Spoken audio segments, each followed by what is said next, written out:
चलो। मैम गर्मी कुछ ज्यादा ही है। तो क्या हुआ? अच्छा, अब ये जो मैटर है, हम इसको थोड़ा सा एनलार्ज कर लेते हैं। ठीक है, चलिए। अब इन the court of judicial magistrate, आपके यहाँ पे जो भी होगा। हाँ, मैम आप अपना वीडियो ऑन कर लीजिए। आप भी नहीं वीडियो ऑन करती हूँ, मैं बाद में करती हूँ, मेरी आंखें अभी सूजी सूजी है, मैं उठी हूँ ना नींद से। चलो। In the court of judicial magistrate first class at Pune, देखो आपका जो भी सिटी होगा ना, वो यहाँ पे आप लिखेंगे कि आपका सिटी कौन सा है। ठीक है ना, देखो। फिर उसके बाद में रेगुलर सिविल सूट नंबर लिखा है मैंने, आरसीएस नंबर, जिसको शॉर्ट फॉर्म में कहते हैं आरसीएस। ठीक है, इन शॉर्ट फॉर्म इसे आरसीएस नंबर कहा जाता है। ओके। अब यहाँ पर जो पार्टी होगी, यहाँ पे जो प्लेंटिफ होगा, वो एक भी हो सकता है, दो भी हो सकता है, तीन भी हो सकता है, चार भी हो सकता है, 10 भी हो सकता है, 15 भी हो सकता है। डिपेंड करता है केस क्या है। तो केस भी समझेंगे और ये भी समझेंगे। ठीक है, आगे बढ़ते हैं। फिर उसके बाद में हम डिफेंडेंट्स की तरफ, जो भी डिफेंडेंट्स है यहाँ पे आ जाओ। ये डिफेंडेंट्स है, देख लिया आपने। यहाँ पर लिखा है डिफेंडेंट, तो यहाँ पे ये डिफेंडेंट्स है, एस होगा यहाँ पे। ठीक है, फाइन। अब यहाँ पे होती है हमारी हेडिंग, आप देख रहे होगे यहाँ पे हेडिंग लिखी हुई है, suit for declaration and injunction. अभी ये वैल्यूएशन जो है ना, 1000 + 1000 जो लिखी है, ये आपके स्टेट के अकॉर्डिंग वैल्यू होती है। कि डिक्लेरेशन और इंजंक्शन आप लोगों को कोर्ट डायरी रहता है। आप अपनी कोर्ट डायरी ले लीजिए, कोर्ट से कोई भी डायरी उठा लीजिए। ठीक है, जैसे आप कोर्ट की डायरी उठाएंगे, आपको फर्स्ट पेज पे ही दिखेगा कि ये सूट कितना का वैल्यूएशन होता है, ये सूट कितने वैल्यूएशन का होता है।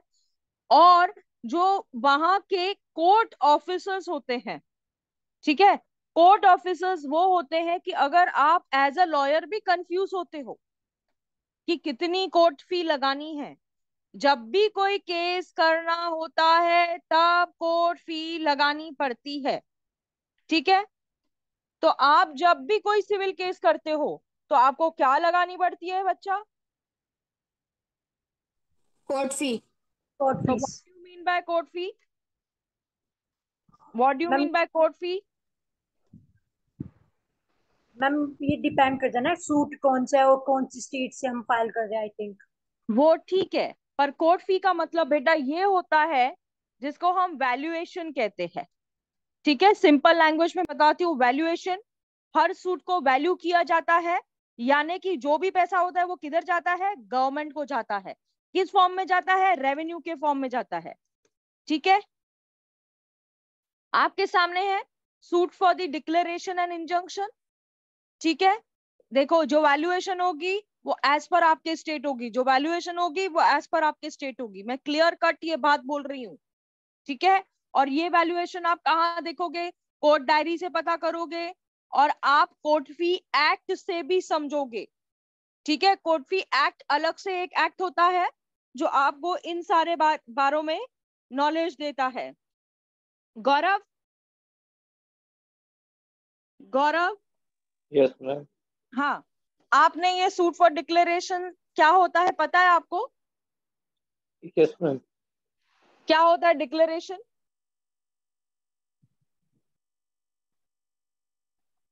What do you mean bye declaration? चलो जल्दी बताओ कि डिक्लेरेशन होता क्या है। मैम किसी चीज को डिक्लेयर करना, मतलब किस चीज के बारे में सूट हो रहा है, मतलब उसके main point. Important point, declaration का मतलब है किसी चीज को डिक्लेयर कराना। डिक्लेयर इस तरीके से कराना कि वो सबके सामने आ जाए। ठीक है, जो कोर्ट उसको कहीं ना कहीं क्या देगा? डिक्लेरेशन देगा कि हाँ ले भाई, जो तू कह रहा है वो सही है, और ले और निकल यहां से बाहर। एंड इंजंक्शन ये सीपीसी का हथियार है, ये सीपीसी का हथौड़ा है, ये सीपीसी का इंपॉर्टेंट, वेरी वेरी वेरी। अगर आप इंजंक्शन नहीं जानते तो सीपीसी आपको पढ़ने में कोई फायदा ही नहीं है। If you don't know what is injunction, that means you don't know what is CPC. Okay, समझ में आया तक इंजंक्शन क्या होता है? जी मैम। इंजंक्शन का मतलब ये होता है कि आप कोर्ट को कहते हैं सर इन चीजों को हमारे फेवर में कर दीजिए, और इंजंक्शन का मतलब ये होता है कि चीजों को स्टे लगा दीजिए। ठीक है, that is called as injunction. मुझे नहीं मालूम आप लोग इसको कैसे प्रोनाउंस करोगे, लेकिन इसको इंजंक्शन प्रोनाउंस किया जाता है। ठीक है, हम कभी भी कोई स्टेशन पे जाते हैं तो जंक्शन आता है ना, तो बस इंजंक्शन, तो उस तरीके से इसका प्रोनाउंसिएशन होगा। उसके बाद देखिए, may it please your honour. हम ये जो लिख रहे हैं हम लोग यहाँ पे, may it please your honour, इसका मतलब क्या होता है कि आप कोर्ट से कहीं ना कहीं विनंती कर रहे हैं। ठीक है, आप कोर्ट से विनंती कर रहे हैं, may it please your honour, you are requesting the court. विनंती, मैम योर ऑनर रिक्वेस्ट, लिखना जरूरी है? प्लीज। हाँ विक्की, योर ऑनर लिखना जरूरी है? हम तो सर या मैडम भी लिख सकते हैं। ऐसा नहीं होता है ना सर या मैडम। ये अगर आप लिखोगे, आपकी जो कैलिबर है, you know what is a calibre? No do you ma'am. No what is a calibre? Usma, you know what is a calibre? मेरा कैलिबर ये है, द कैलिबर मीन्स योर कि you will show what you are. आप वो दिखाएंगे जो आप है, यानी कि आपके ड्राफ्टिंग से आपकी पहचान होगी, आपके केस से आपकी पहचान होगी कि wow this lawyer has nice calibre, he is teaching in a very nice way, और he is presenting the court before a court in a very beautiful way. So your caliber shows that you are a upper level lawyer, not a lawyer which is not knowing anything. ठीक है, that's called a ma'am caliber. Ma'am फिर ये तो हाँ, discriminate करता है, your honour, your lordship, your या my lord, ये सब। तो you have to अगर आप किसी हाई कोर्ट के सामने, जज के सामने बैठते हो, when you are before the high court judge, तो what you are supposed to do? Your honor, your lordship. If you don't, your argument is not acceptable. आपकी व्हाई मैम? आर्ग्यूमेंट को एक्सेप्ट नहीं किया जाता है, कहीं ना कहीं आपका डिसग्रेसफुलनेस दिखता है। You don't understand about the court which is sitting in right in front of you is a God, is an almighty. You have to understand in that ways कि जो कोर्ट आपके सामने is a God, is almighty. तो आपने देख लिया, the plaintiff can be n number of plaintiff, plaintiff 1, plaintiff 2, plaintiff 3, 5, 4, 6, 100. The defendants भी हो सकते हैं, कितने भी हो सकते हैं. Then you can see here suit for the declaration and injunction, which is a heading. The 1,000 plus 1,000 is the court fee, which is a valuation government revenue. Government revenue valuation means what? Government valuation कि जो भी revenue जाएगा that will go to the government. Okay. Then may it please your honor, you are requesting, you are obliging, you are saying please. The plaintiff above name most respectfully submits as under. The plaintiff क्या कर रहा है? Plaintiff respectfully बोल रहा है उस बात को. Respectfully submits as under, that means he is going to say whatever he wants to, in the form of facts, in the form of issues, in the form of pleadings. बताऊंगी क्या होता है. देखो, the plaintiff submits that all the defendants are in blood relation with each other. Now these are the ways जो facts होते हैं, जो case के facts होते हैं, that are incorporated in the form of paragraph number 1, paragraph number 2, paragraph number 3. It's not 1, 2 and 3 beta. It can be how much the facts are there, it can be into the form of paragraphs. It can be 50 paragraphs. जितने facts होंगे उतने paragraphs होंगे। तो I will just show you the first paragraph. The plaintiff submits all the defendants are in blood relation with each other and belong to the same family. Defendant number 3 and 4, this defendant number 3 and 4 uncles of defendant number 1 and 2. इसका मतलब क्या है? हम लोग यहाँ पर उन लोगों का डिफेंडेंट्स का रोल दिखा रहे हैं कि ये डिफेंडेंट कौन है, ये डिफेंडेंट कौन है, ये डिफेंडेंट कौन है, और इसी तरीके से हम प्लेंटिफ भी दिखाएंगे। ठीक है। डिफेंडेंट नंबर 10 to 12, अब इसमें कितने डिफेंडेंट्स थे? 12 डिफेंडेंट्स थे, 12 डिफेंडेंट्स थे। तो मैंने क्या कहा, 12 भी हो सकते हैं, 15 भी हो सकते हैं, 20 भी हो सकते हैं। Are the legal heirs of mister so and so was a party to the consent deed. अब ये कंसेंट डीड क्या होती है मैं आपको बता देती हूँ इन शॉर्ट। अभी फिलहाल तो आपको ये समझने की जरूरत नहीं है, फिर भी बता रही हूँ।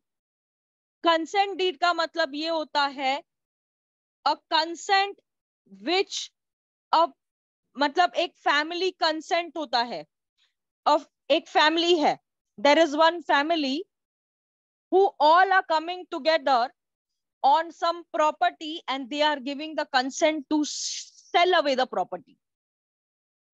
एक प्रॉपर्टी है जहां पर पूरी फैमिली कंसेंट दे रही है कि वो प्रॉपर्टी को सेल करने के सबको राइट्स दे रही है कि ठीक है तू कर लेना, हमारा कोई ऑब्जेक्शन नहीं होएगा।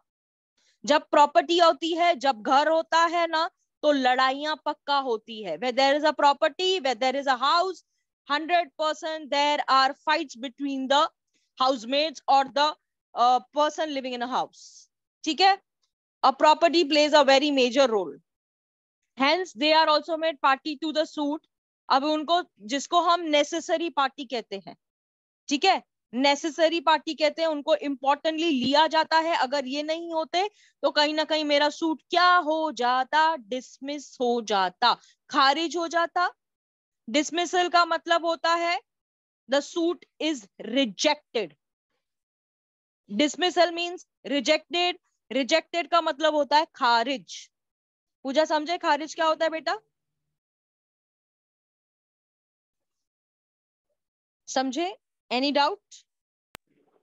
No ma'am. चलो, अब plaintiff submits that entire property bearing so and so, हिस्सा number so and so, admeasuring so and so on the demise of the brothers।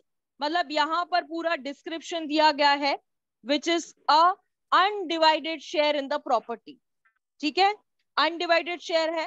अब देखो एक प्रॉपर्टी होती है, where there is one property, it can be undivided share, not necessary, not necessary, there can be like in my house, I'll tell you about my house, okay? My grandfather's grandfather, that property is ancestral property। मेरे दादाजी के दादाजी, मतलब मेरे दादाजी उनके daddy, तो मेरे जो दादाजी के दादाजी होंगे उन्हें एंसेस्ट्रल कहा जाएगा। ठीक है, एंसेस्ट्रल प्रॉपर्टी में शेयर्स को डिवाइड किया जाता है। In ancestral property the shares are divided between the person, between the people, between the housemaid, यानी कि जो शेयर्स होते हैं। अब जैसे पूजा, अगर आपके दादाजी है, उनके भी पापा है, तो आपके दादाजी के दादाजी हुए ना, तो आपके जो दादाजी होंगे वो आपके पुरखों की जमीन होगी, पुरखों की जमीन होगी। उन पुरखों की जमीन को बेचने के लिए आपको हिस्सा कैसे जाएगा? आपके दादाजी को, आपके पिताजी को, आपके भाई साहब को, आजकल तो लड़कियों को भी मिलता है ना, लड़कियों को भी हिस्सा दिया जाता है। तो उसके वजह से ये अनडिवाइडेड शेयर के बारे में बताया गया है। आप लोगों को मैंने कल ये शेयर किया था, तो आपने इन प्रॉपर्टी का ये सिर्फ डिस्क्रिप्शन है जो मैं आपको यहाँ पे स्क्रॉल डाउन करूंगी फिलहाल के लिए। ठीक है, आगे बढ़ते हुए, now the major point what you are suppose to know here is, हाँ, I tell you one more thing कि अगर जो बाउंड्रीज होती है, you know what are the boundaries, east west north south, जो प्रॉपर्टी की बाउंड्रीज जो होती है, अगर वो प्रॉपरली नहीं आपने अपने सूट में मेंशन की रहती है, कुर्को नहीं, कुर्को property is ancestral property, ancestral property, That purkho is, a Hindi word. And ancestral property is the English word which I said right now. Okay. चलो फर्दर हम लोग डायरेक्टली इस पे आएंगे. आपको मैंने ऑलरेडी भेजा हुआ था, सब कुछ आपने पढ़ा है, तो डायरेक्टली मैं यहाँ पे आपको लेके आऊंगी.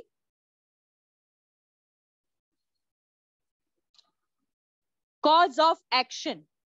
Without cause of action, the suit is zero, the plaint is zero, not acceptable by law. यानी कि आप कोर्ट से चाहते क्या हैं, वो कॉज ऑफ एक्शन में आप दिखाओगे कि शुरू कहां से हुआ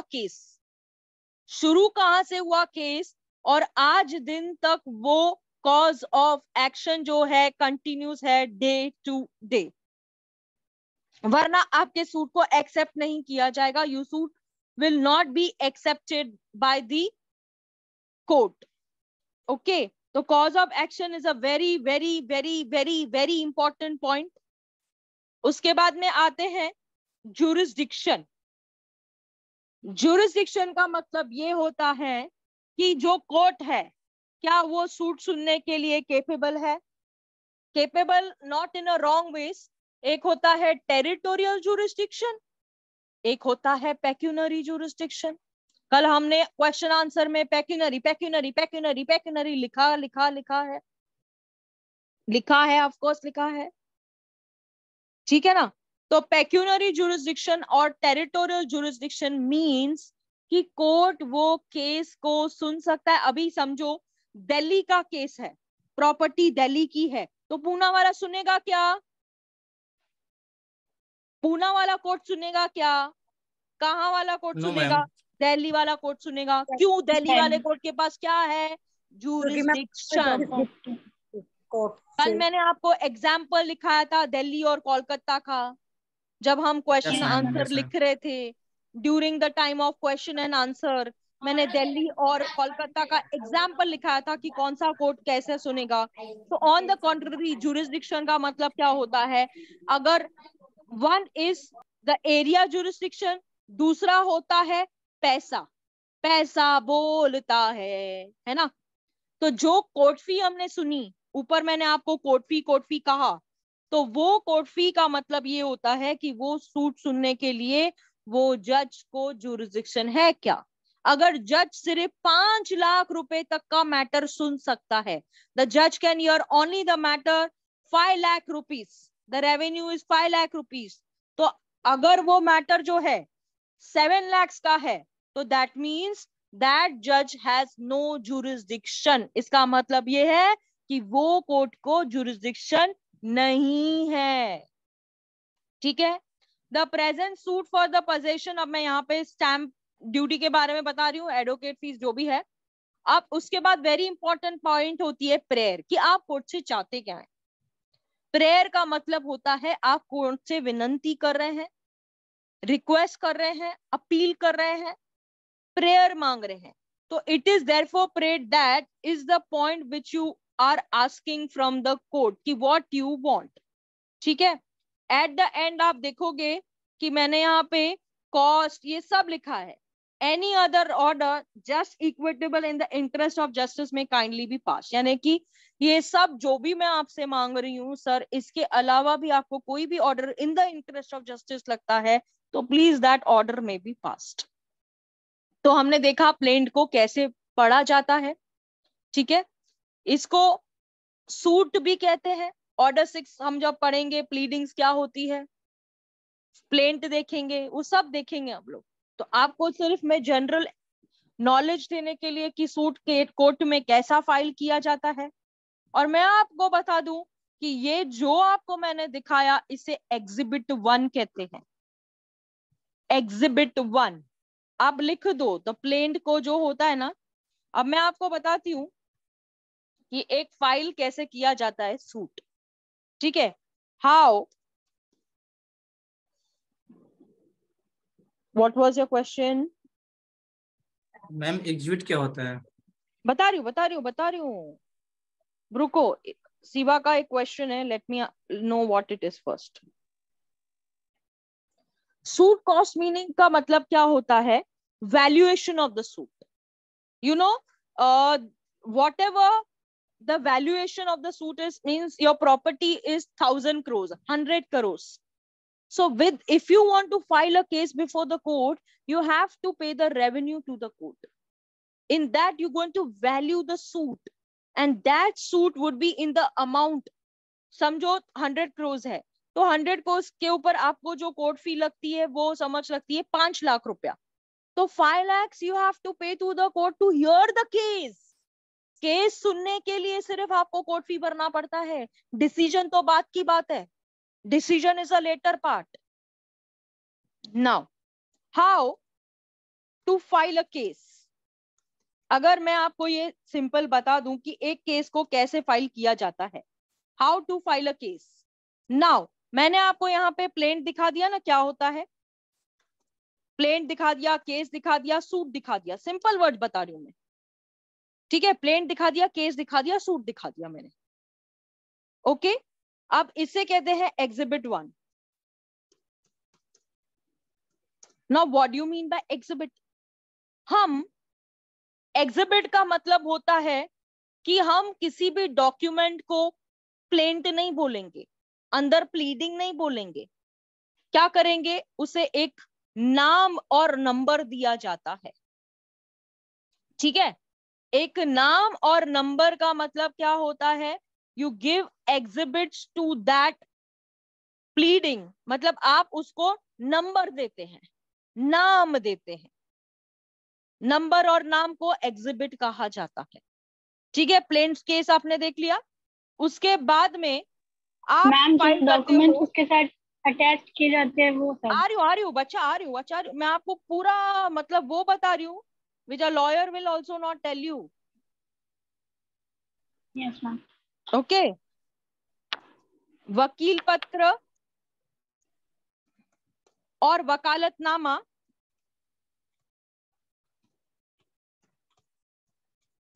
ये आएगा एग्जिबिट 2.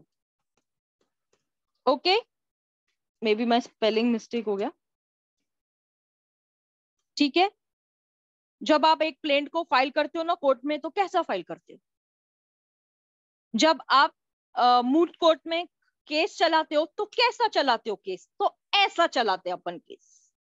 ठीक है, plaint, case, suit exhibit 1.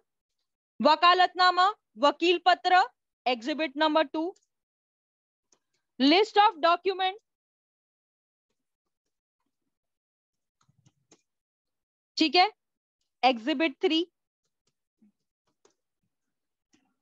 Okay, मैं एडवांस लेवल सिखा रही हूं, ध्यान से देखो. इसके लिए प्लेंट देख लिया, वकील पत्र देख लिया, लिस्ट ऑफ डॉक्यूमेंट आपने देख लिया. उसके बाद आता है एड्रेस पुरसीज. एड्रेस पुरसीज का मतलब क्या होता है? आप अपनी जो भी एड्रेस दे रहे हैं वो करेक्ट है, वो ट्रू है, ये आप कह रहे हैं. ठीक है ना. एड्रेस पुरसीज के बाद में आता है एफिडेविट. ठीक है, उसके बाद में आता है डिक्री. तो this is the form of filing which you are suppose to do before the court. ये मैंने आपको बेस बता दिया. बेस नंबर 1,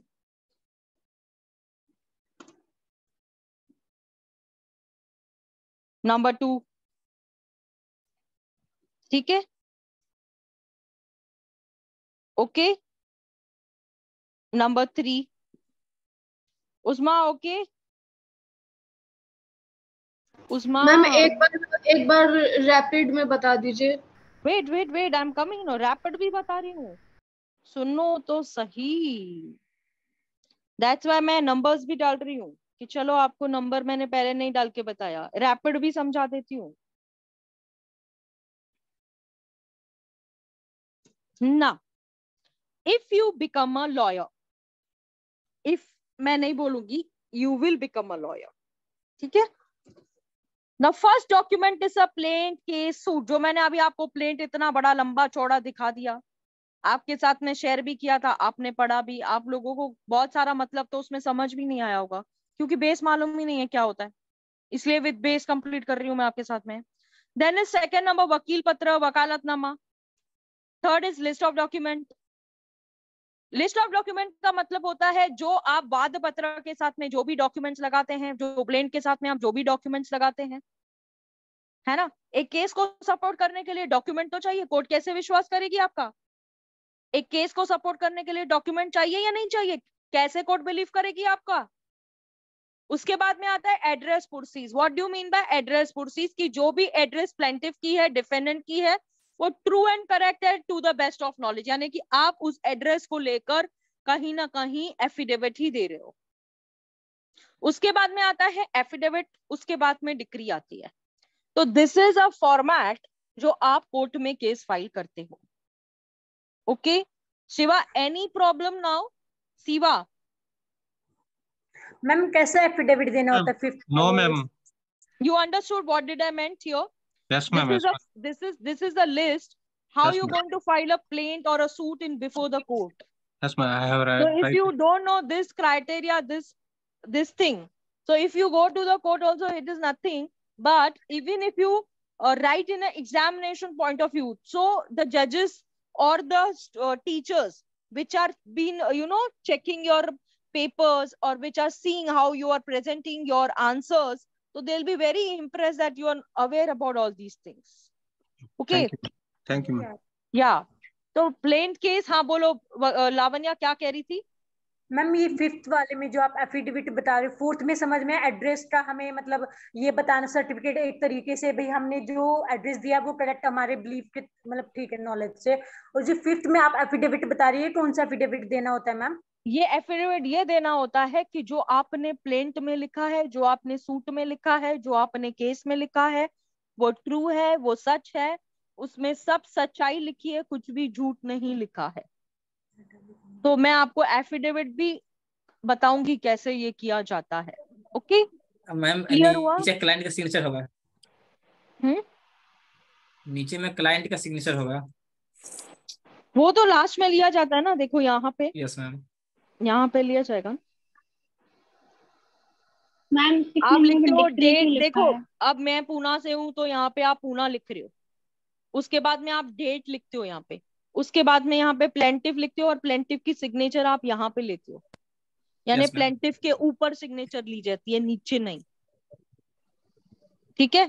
अब पूना मैंने लिखा है, आपका जो शहर होगा आप वो लिखोगे, डेट आप लिखोगे और प्लेंटिफ के ऊपर आप सिग्नेचर लोगे।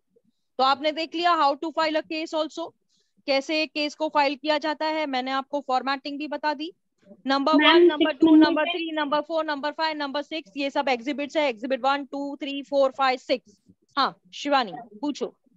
मैम 6 नंबर पे डिक्री क्यों लिखा है? क्यों डिक्री लिखा तो है हम बेटा? कोर्ट देगी ना। आप ना, आपको कोर्ट में डिक्री फाइल करना पड़ता है। यही तो कॉन्सेप्ट है जो आप स्टूडेंट्स को, लॉयर्स को मालूम ही नहीं रहता है कि डिक्री तो कोर्ट देगी ना, हम क्यों दे। डिक्री आप कोर्ट में देते हो और उसी फॉर्म में डिक्री आपको दी जाती है जो आप कोर्ट से मांगने आए हो। Sweetheart understand? अगर आपके फेवर में केस आता है तो डिक्री आपको वो मिलेगी जो what you are expecting from the court. तो you will give the decree and the court will give you the decree. आप देंगे, कोर्ट आपको देगी। तो हम समझेंगे डिक्रीज भी, टाइप्स ऑफ डिक्रीज भी समझेंगे। मैम जरूरी थोड़ी है जो मांगा है कोर्ट से वही मिले। अभी हम कोर्ट से ताजमहल मांग लेंगे तो ताजमहल थोड़ी देगा कोर्ट। अरे तो डिपेंड करता है ना। तो डिक्री के अंदर जो डिक्री होती है ना, वो ही डिक्री आपको दी जाती है जो आप कोर्ट में सबमिट करते हो। मैं आपको डिक्री बनाना भी सिखाऊंगी। क्या डिक्री रहता है पता है क्या? जो आपका प्लेंट रहता है ना उसी की डिक्री बनती है। जो प्लेंट रहता है ना, प्लेंट जो आपने केस देखा ना, उसी की डिक्री बनती है। Plaint is equals to decree, लिख दो यहाँ तो चाहिए तो यहाँ पे plaint is equals to decree, suit is equals to decree, case is equals to decree, plaint is equals to decree, case is equals to decree, suit is equals to decree. समझाऊंगी। सब समझाऊंगी, लेकिन धीरे धीरे पहले तो समझो, फुटिंग तो समझो। फुटिंग ही नहीं समझोगे तो आगे कैसे चलूंगी मैं? Get it? Yes yes shall I ma'am. Move to order number 1? चलो। Yes ma'am. Yes ma'am.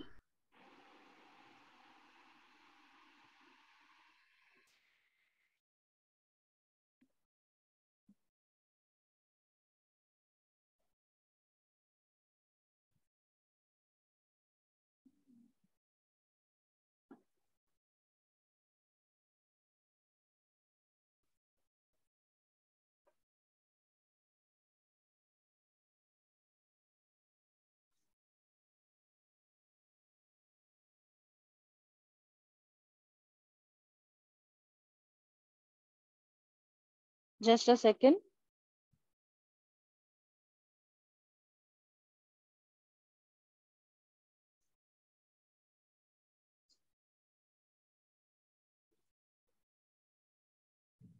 Screen share हो रहा ही नहीं ऑर्डर 1 का।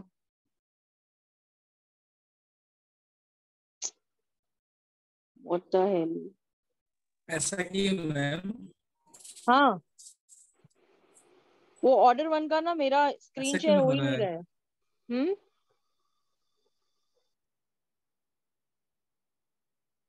मैम मेरे पास हो तो गया। एक मिनट, मेरी रिकॉर्डिंग स्टॉप हो गई थी। चलो, now coming to order number 1। आप लोग अपने बैरक को निकाल लीजिए, आंखें खोल लीजिए, ध्यान से देख लीजिए। ऑर्डर नंबर 1 आपके बैरक में होगा, ठीक है? ऑर्डर नंबर 1 कहता है पार्टीज टू सूट। ये है आपका ऑर्डर। तो मैम मैंने तो आपको स्क्रीन शेयर हो रहा है। Okay okay. 100% हो रहा है। स्क्रीन शेयर हो रहा है आपके, देख लो। Yes ma'am. Uzma screen yes share हो रहा है मैम। बेटा? मेरे में यस है। मैम। उस टाइम नहीं हो रहा था। विक्की आपका शायद तो ये लो चल रहा है। चलिए, order number 1 parties to the suit. Who is plaintiff, who is defendant? Plaintiff कौन होता है, मैम डिफेंडेंट कौन हो होता रहा है, है? अब हो रहा है, उस टाइम नहीं हो रहा था। हाँ, the plaintiff and the defendant are the parties involve in the lawsuit. ठीक है? द प्लेंटिव एंड डिफेंडेंट कौन होता है? जो लॉ सूट में पार्टीज होते हैं। ठीक है, मैंने आपको इससे पहले एग्जिबिट 1 दिखा दिया, प्लेन दिखा दिया, तो आपको समझने की बात ही नहीं आती कि प्लेंटिव कौन है भाई, डिफेंडेंट कौन है। अब राम और सीता कौन था ये बताने यहाँ पे मैं नहीं बैठी हूँ। ठीक है, ऑलरेडी मैंने राम सीता सा इंट्रोडक्शन आप लोगों को दे दिया था। तो plaintiff is the party who initiates a law suit before a court. Plaintiff कौन होता है? जो केस फाइल करता है कोर्ट में by doing the plaintiff seeks a legal remedy. अब प्लेंटिव कोर्ट में क्यों जाता है? उसको लीगल रेमेडी चाहिए होती है। जैसे हम डॉक्टर के पास जाते हैं ना, बुखार होता है तो उनसे क्या लेके आते हैं? टैबलेट लेके आते हैं ना। डॉक्टर आपको टैबलेट देता है, इंजेक्शन देता है, तो क्या हो जाता है? आपकी तबीयत ठीक हो जाती है। तो प्लेंटिव किस लिए जाता है? लीगल रेमेडी के लिए। अब डॉक्टर तो नहीं है, लेकिन वो कौन है? जज है। तो जज साहब आपको क्या देगा? लीगल रेमेडी देगा। ठीक है, लीगली आपका इलाज होगा वहां पे। अब प्रतिवादी कौन होता है? Defendant. A person being sued, in other words, the person against whom the civil suit has been instituted। यानी कि क्या होता है? प्लेंटिफ ने केस किया होता है डिफेंडेंट के ऊपर, और इसका मतलब क्या होता है कि सिविल सूट का केस कोर्ट के सामने आ चुका है। दिखाया मैंने आपको क्या होता है। Rule number 1। अब यहां पर कितने रूल्स होते हैं? आपकी बैरक खोलो, देखो ऑर्डर नंबर 1 में कितने रूल्स है। How many rules are there in order number 1? How many rules are there in order number 1? 13। 13। Okay, 13, very good, 13। तो आप 13 के 13 रूल्स हम कैसे याद करेंगे? कैसे याद करेंगे 13 रूल्स? ऐसे याद करेंगे, डू नॉट वरी।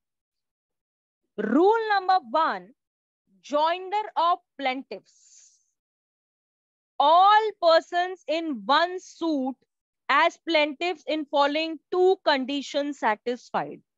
अब हमने तो प्लेन सीख लिया ना ऑलरेडी कि कैसे होता है। तो जॉइंडर ऑफ प्लेंटिव में मैंने क्या बोला था, एक प्लेंटिव भी हो सकता है, 2 प्लेंटिव भी हो सकता है, 5 भी हो सकता है, 10 भी हो सकता है, लेकिन उसके लिए 2 कंडीशन सेटिस्फाई होनी चाहिए. Very important, 2 conditions has to be satisfied by this criteria में आना चाहिए. तो वो कौन सी कंडीशंस है, कौन सी कंडीशंस है? सेम एक्ट और ट्रांजैक्शन और common question. Wait, fine. Siva, can you read it? Yes, Siva, ma'am. can you read it? Your screen is in front of you. You just need to read it for me. Rule 1, ma'am. Yeah. Joinder of plaintiffs. All persons may be joined in one suit as plaintiffs if the following two of satisfied. Which conditions? The right to relief alleged to exist in each plaintiff arises out of the same act or transaction. And if such persons brought separate suits, any common questions of law or fact would arise. Okay, very good. Now, Pooja, आप read करोगे.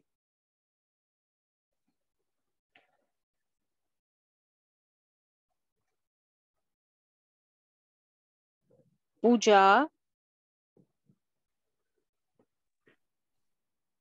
Rule 1, joinder of plaintiff. All persons may be joined in one suit as plaintiff if the following two conditions are satisfied. 2 conditions are satisfied. नहीं पढ़ने में आ रहा है. Screen को थोड़ा सा और ये करूं बेटा.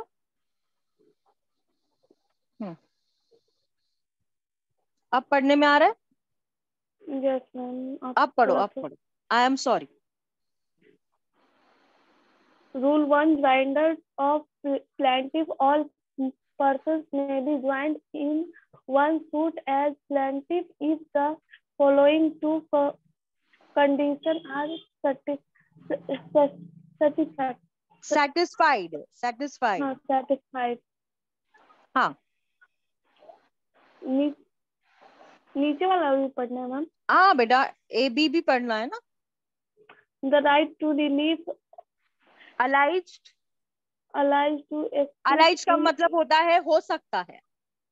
Yes, ma'am. Alleged to exist in each plaintiff area arises out of the same act or transaction, and if such person brought separate suits, any common question of law or fact would arise. Kashish, read karo. Kashish. Yes, ma'am. Read it, beta. Rule 1, joinder of plaintiff. All persons may be joined in one suit as plaintiff if the following two conditions are satisfied. Right to relief alleged to exist in the each plaintiff areas out of the same act or transaction, and if such person brought separate suits, any common question of law or fact would arise. चलो अब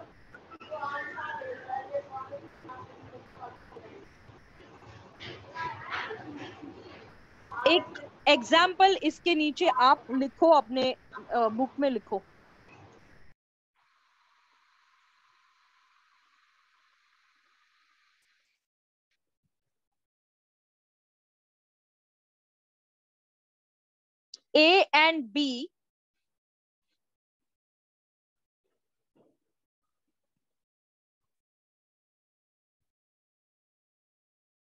A and B are friends.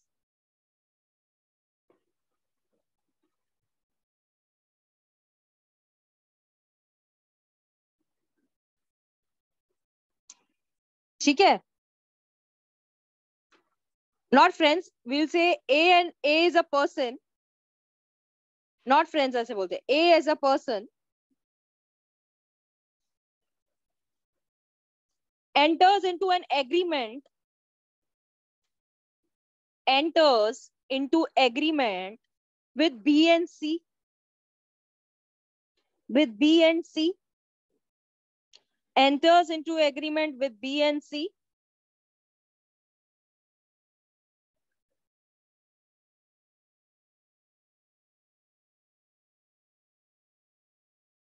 and says 100 tins of oil, 100 tins of oil would be sold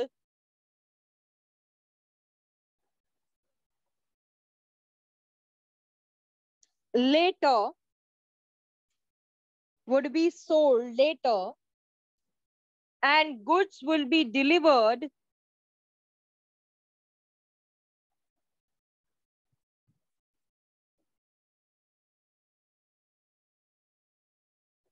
goods will be delivered, but A refuses, but A refuses to sell and deliver the goods, to sell and deliver the goods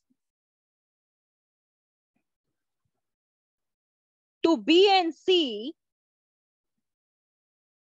to B and C, comma, B and C both has right to recover damage, has right to recover damages from A, from A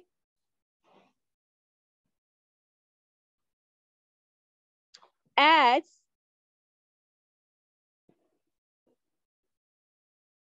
same transaction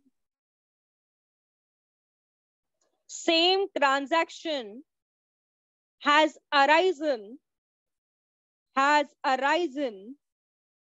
या arise भी लिख सकते हैं,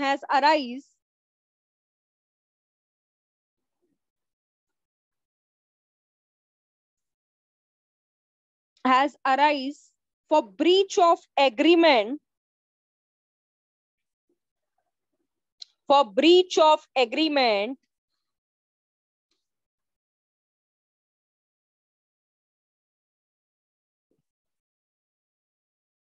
so B and C, so B and C can be joined, so B and C can be joined as plaintiff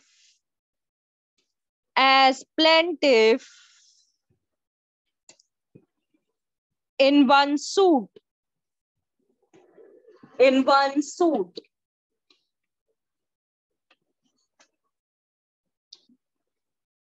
लिखा, समझा same transaction क्या हुआ?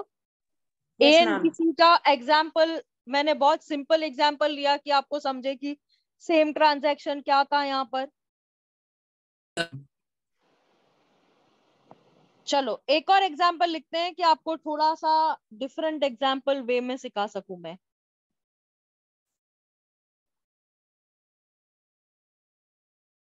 ए, ये दूसरा एग्जाम्पल लिख रहे हैं हम लोग, हाँ यहाँ पे नहीं है, मैं अपने मन से समझा रही हूँ आप लोगों को कि आपको with example same transaction common question of law बहुत कंफ्यूज होता है, तो बेटर मैं सोचा कि लेट इट सिंपल एग्जाम्पल समझाती हूँ। ठीक है, ये दूसरा एग्जाम्पल है। A enters into an agreement, A enters into an agreement with B For 100 tins of oil,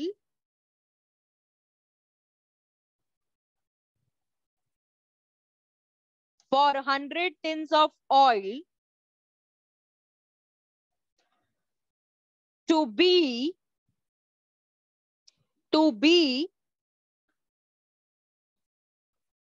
for a particular rate,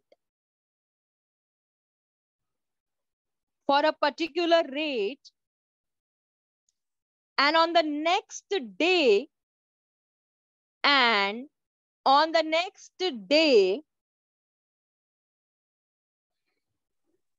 ma'am particular rate मतलब पैसा, rate RATE, rate मतलब पैसा. Yes. On the next day,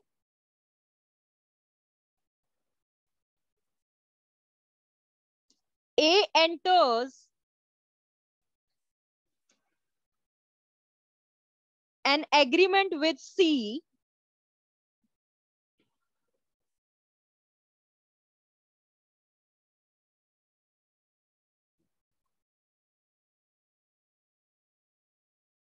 on the next day. A enters an agreement with the C for same price and same quantity, of oil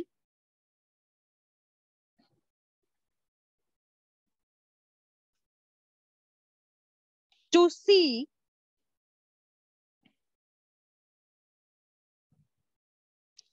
Here, the agreement between B and C was at different time. Here, the agreement with B and C was with different time, but the contract was same.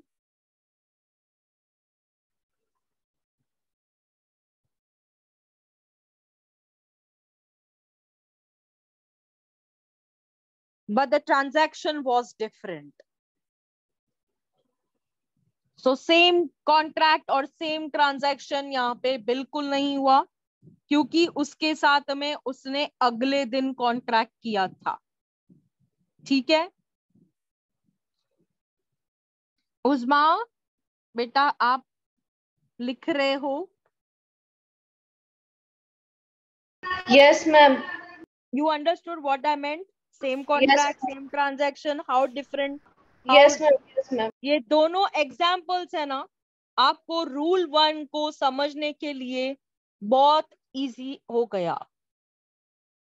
Siva, did you write it? Siva, did you write? You can at least on your mic and let me know. Is there any confusion? Or shall I proceed?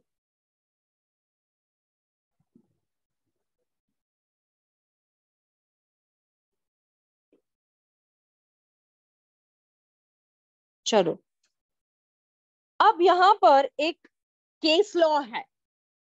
Universities of Oxford and Cambridge versus G Gill and sons 1899. देखो आपके सामने है, screen पे दिख रहा है. Universities of Oxford and Cambridge versus G Gill and sons 1899.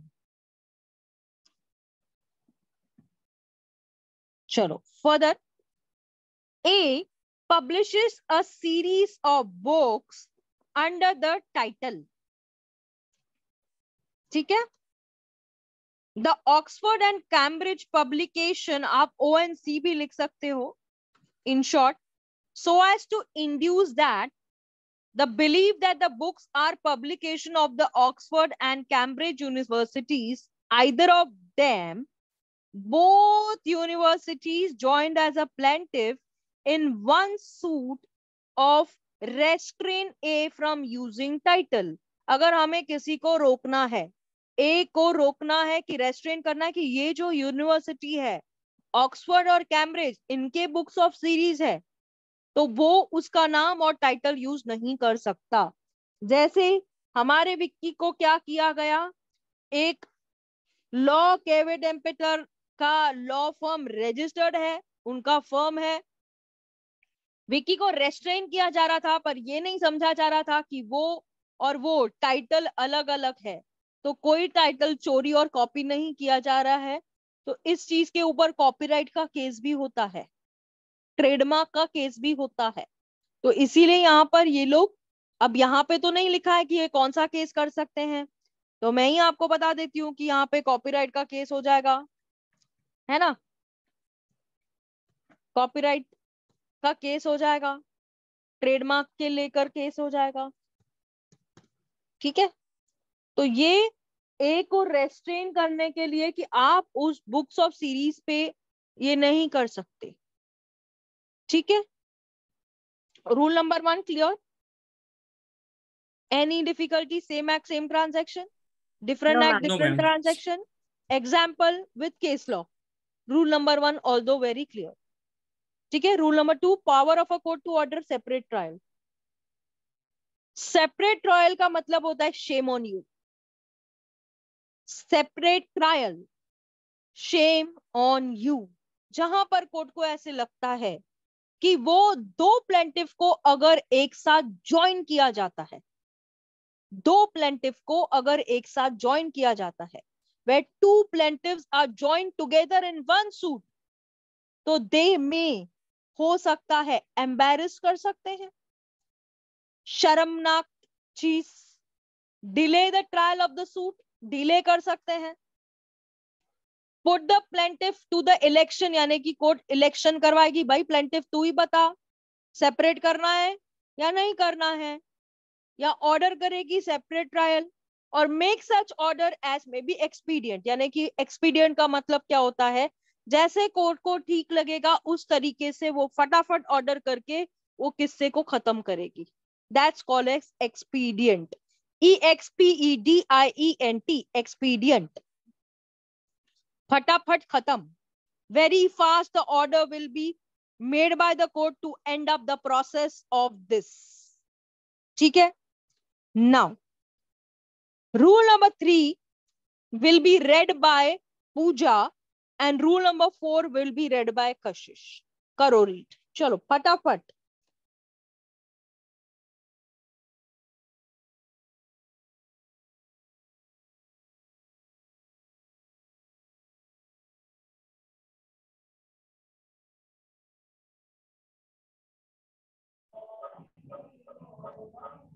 Rule 3, who may be joined as Rule 3, may be joined 3, defend all persons may be joined in on suit as defendant if the following two candidate conditions are satisfied. In any right to relief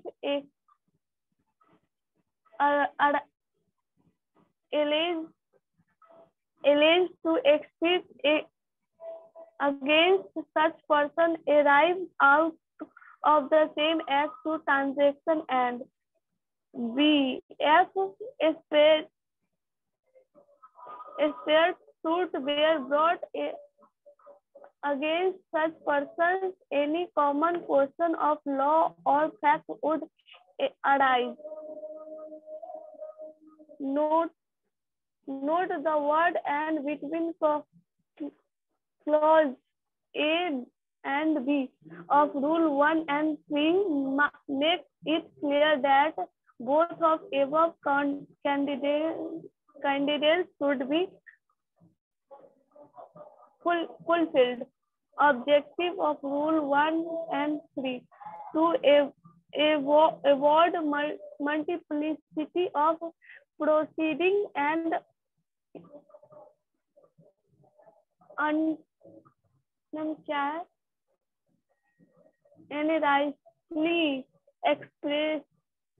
Rule 3.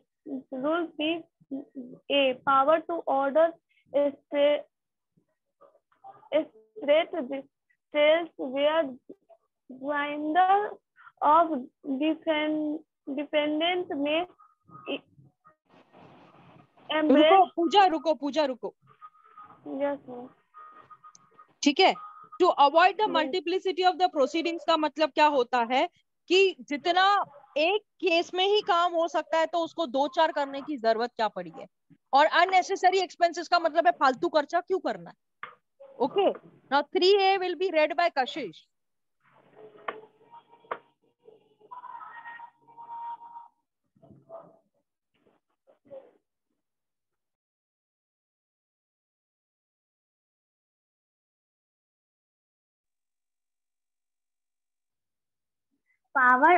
Power to order separate trial where joinder of defendant may embarrass or delay trial where it appears to the court that any joinder to defendants may embarrass or delay the trial of the suit. The court may order separate trial or make such other order as may be expedient in the interest of justice.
Lavanya read. Lavanya, मेरा mic बंद रह गया था. मैंने ये बोला कि rule number 1 is equals to rule number 3. Yes ma'am. Rule number 2 is equals to rule number 3A. Yes ma'am. Okay. Now Lavanya, read rule number 4. Rule number 4. Court may give judgment for or against one or more of joint parties. Judgment may be given without any amendment.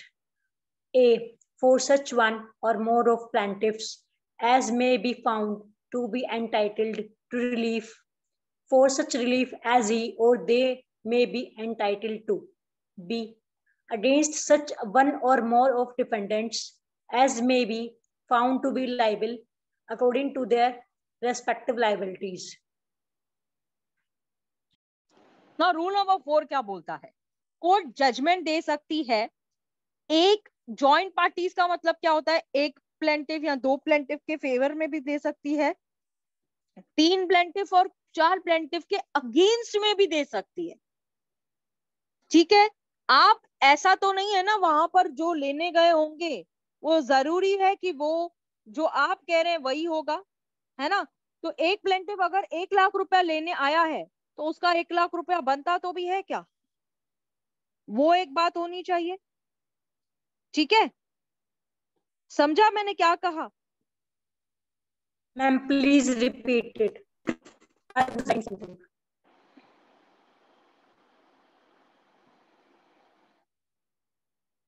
Just a minute.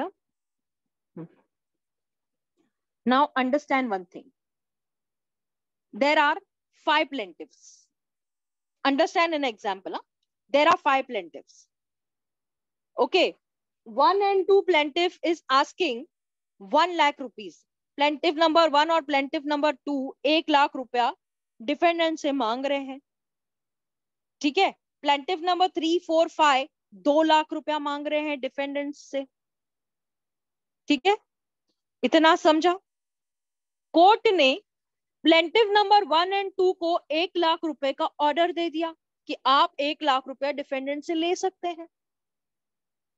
Court ने plaintiff number 3 और 4 को 5 का जो 2 लाख का order था वो reject कर दिया। तो यानी वो ऐसा भी कर सकती है जजमेंट के टाइम पर, ठीक है। Judgment be given without any amendment. Amendment का मतलब क्या होता है? Amendment means a change. आपने अगर केस में कोई भी गलतियां की है, एग्जाम्पल, आप एग्जाम में जाते हो, आप आंसर्स लिखते हो, फिर आपको क्या उसको चेंज करने मिलता है क्या? जो पेपर दे दिया उसी के मार्क्स मिलने वाले हैं। Yes ma'am. ठीक है, नो चेंज।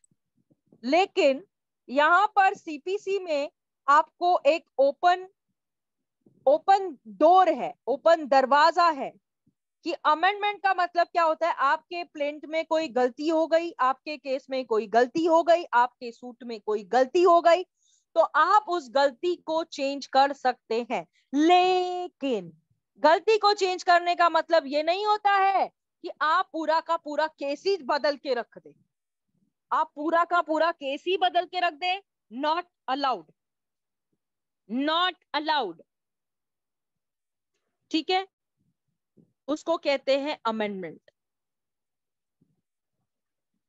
आप जब ऑर्डर 6 में चलेंगे, रूल 17 में हम अमेंडमेंट को पोस्टमार्टम करेंगे कि अमेंडमेंट होता क्या है। Fine.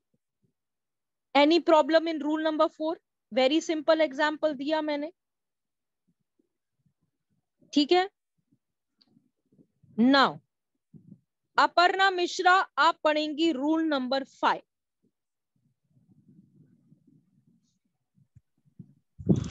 Defendants need to be interested in all relief claimed. It shall not be necessary that every defendant shall be interested as to all relief claimed in any suit against him. Okay, listen to me what it is. अगर बहुत सारे defendants हैं और जो plaintiff उसने बहुत सारी relief pray की है, हमने प्रेयर देखा ना, प्रेयर जब हम प्लेन समझ रहे थे, तो it is therefore prayed that, मैंने नीचे आपको दिखाया कि आप कोर्ट से क्या मांगने आई हो, आपने देखा। तो जरूरी नहीं है, जरूरी नहीं है कि जो रिलीफ मांगी जा रही है वो सारी की सारी रिलीफ दे दी जाए। ठीक है, ये कोर्ट के ऊपर होता है कि कौन सी रिलीफ देनी है और कौन सी रिलीफ नहीं देनी है। ठीक है, रिलीफ का मतलब होता है कि आप कोर्ट से कहीं ना कहीं अपने दर्द की दवा मांगने गए हो, उसे रिलीफ कहते हैं। आप कोर्ट से चाहते क्या हो, वो आपको कोर्ट अगर चाहे तो उतना जो आप मांग रहे हैं वो भी दे सकता है, उससे कम भी कर सकता है। Example, plaintiff has filed a suit. Plaintiff ने केस फाइल किया है जिसमें प्लेंटिफ डिफेंडेंट से 1 लाख रुपया मांग रहा है, लेकिन कोर्ट को लग रहा है कि 1 नहीं 50 देना चाहिए, तो कोर्ट 50,000 रुपया देके भी बोल सकती है ये तेरा रिलीफ है, लेना है ले, नहीं तो निकल। और उस चीज को लेकर प्लेंटिव अपील में भी जा सकता है। तो डिफेंडेंट खाली अपील में जाएगा ऐसा नहीं होता है, तो ये दोनों के दोनों अपील में जा सकते हैं। डिफेंडेंट ये बोल सकता है 50,000 रुपया बनता ही नहीं है, प्लेंटिव ये बोलता है कि 1 लाख रुपया बनेगा। 50 क्यों? पूजा? Yes ma'am. बेटा आपको समझा? Yes ma'am. पक्का? Yes ma'am. कशिश बेटा आपको? मैम पूछिए ना क्या समझी। वो पढ़ेगी, इतना उसको प्रेशर नहीं करेंगे हम लोग, नहीं तो हो सकता है वो पढ़ना ही छोड़ दे। ऐसा प्रेशर नहीं कर सकते हम लोग, थोड़ा उसको पढ़ने का मौका दिया जाएगा। कल वो पढ़ के आएगी तो पूछूंगी मैं उससे। चलो Rule number 6. Uzma, read rule number 6. Joinder of parties liable on same contract. The plaintiff may at his option join at parties to the same suit all of any of the persons severally or jointly and severally liable on the one contract, including parties to bill of exchange, hundis, promissory note. अब देखो मैं इसको फिर से read करती हूँ. Rule number 6 says joinder of parties liable on same contract. ठीक है, सेम कॉन्ट्रैक्ट से तो समझ में आ रहा है ये एक ही कॉन्ट्रैक्ट की बात की जा रही है. द प्लेंटिव में हो सकता है, maybe, as it's an option, join as a party to the same suit all or any of the persons severally or jointly and severally liable on any one contract. अब मैं आपको example के तौर पे समझाती हूँ. Including the parties to bill of exchange, hundis and promissory note. बहुत सारी पार्टीज ने मिलके कॉन्ट्रैक्ट किया है. ठीक है, बहुत सारी पार्टीज का मतलब है उस्मा ने किया है, लावण्या ने किया है, पूजा ने किया है, कशिश ने किया है, विक्की ने किया है. ये सब लोगों ने साथ में कॉन्ट्रैक्ट किया है. ठीक है, लेकिन उन्होंने ब्रीच कर दिया. लेकिन प्लेंटिव जो है वो उन सबको एज अ पार्टी एक साथ लेगा और एक साथ बोलेगा कि हल्ला बोल. ठीक है, यानी कि एक साथ केस फाइल करेगा. किसके ऊपर? विक्की के ऊपर, कशिश के ऊपर, लावण्या के ऊपर, पूजा के ऊपर. क्या करेगा? एक ही साथ में केस फाइल किया जाएगा. कौन फाइल करेगा? प्लेंटिव. क्योंकि कॉन्ट्रैक्ट कैसे हुआ था? सेम कॉन्ट्रैक्ट हुआ था, जिसमें पूजा थी, मैंने बोला, कशिश थी, उस्मा थी, विक्की था, ये सब थे. ये सब लोगों ने एक साथ कॉन्ट्रैक्ट किया था लावण्या के साथ में. लावण्या ने क्या किया? इन सब के ऊपर एक ही साथ केस कर दिया. तो प्लेंटिव कौन हुआ? लावण्या. डिफेंडेंट्स कौन हुए? विक्की, उस्मा, पूजा, कशिश. Okay, clear? Joinder of parties liable on same contract. Yes, okay ma'am. okay, now rule number 7. Vicky, read rule number 7. When plaintiff in doubt from whom redress is to be sought, where the plaintiff is in doubt as to the person from whom he is entitled to obtain redress, he may join two or more defendants in order that the question as to which of the defendants is liable and to what extent may be determined as between all parties. Representative suit. The general rule is that all persons interested in the suit should be joined as party to it, so that matter involved in it matter may finally and competently be adjudication upon and fresh litigation over the same matter may be avoided. सुनो, rule number 7 जो है, रेड्रेस क्या होता है? रेड्रेस का मतलब होता है प्लेंटिव को डाउट है. प्लेंटिव को डाउट है, डाउट. ठीक है, यहां पर 2 या 2 से ज्यादा डिफेंडेंट है. 2 या 2 से ज्यादा का मतलब क्या होता है? There can be 2 defendant also, 3 defendant also, 4 defendant also. तो उसको समझ ही नहीं आ रहा है कि वो किससे कितना एंटाइटल है, यानी कि किससे कितना पैसा लेना है, किससे कितना क्लेम करना है. ठीक है, तो उसके लिए वो क्या करेगा? वो 2 या 2 से ज्यादा जो भी प्लेंटिव होंगे उनके अगेंस्ट में केस करेगा, और कौन सा डिफेंडेंट कितना नाइबल है, कैसे रिलीफ क्लेम कर सकता है, ये प्लेंटिव को कोर्ट को बताना पड़ेगा. ठीक है, सुनो मेरी बात, कि जहां पर प्लेंटिव को कंफ्यूजन है, पूजा को कंफ्यूजन है कि लावण्या से कितने पैसे लेने हैं, विक्की से कितने लेने हैं, उज्मा से कितने लेने हैं, हर्षिता से कितने लेने हैं, उसको समझ ही नहीं आ रहा है। पूजा को कंफ्यूजन हो रही है इस बात की। तो पूजा क्या करेगी, वो कोर्ट में सूट फाइल करेगी और वैसा लिखेगी कि मुझे तो नहीं समझ में आ रहा है, मेरा इतना पैसा बन रहा है, तो उस हिसाब से वो रिलीफ क्लेम करेगी कोर्ट से, और कोर्ट डिसाइड करेगी कि कौन सा डिफेंडेंट पूजा को कितना पैसा देगा। कोर्ट विल डिसाइड कितना पैसा डिफेंडेंट को दिया जाएगा। अंडरस्टूड? और देयर इज एनी डिफिकल्टी और there is any confusion Rishabh? No ma'am. क्या ये बोला मतलब ऋषभ? मैंने मैम मतलब कि वो कोर्ट मतलब कैसे डिसाइड करेगा कि इसको मतलब इतना ही रुपया देना है, अगर मान लिए कहते हैं। ठीक है, clear? Aparna Mishra clear? Yes ma'am. Gaurav clear?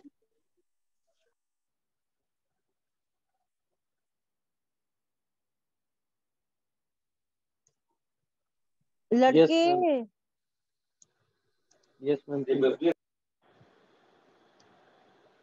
ऐसे तो नहीं है आप लोग सिर्फ यहाँ पे ऑन करके छोड़ के चले जाते हो कि बोल रही है, बोलने दे उसको। No ma'am. No ma'am.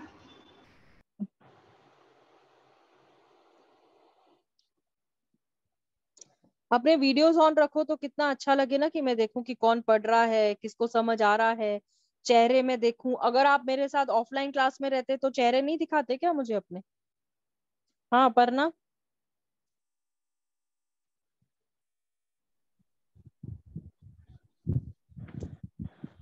है ना?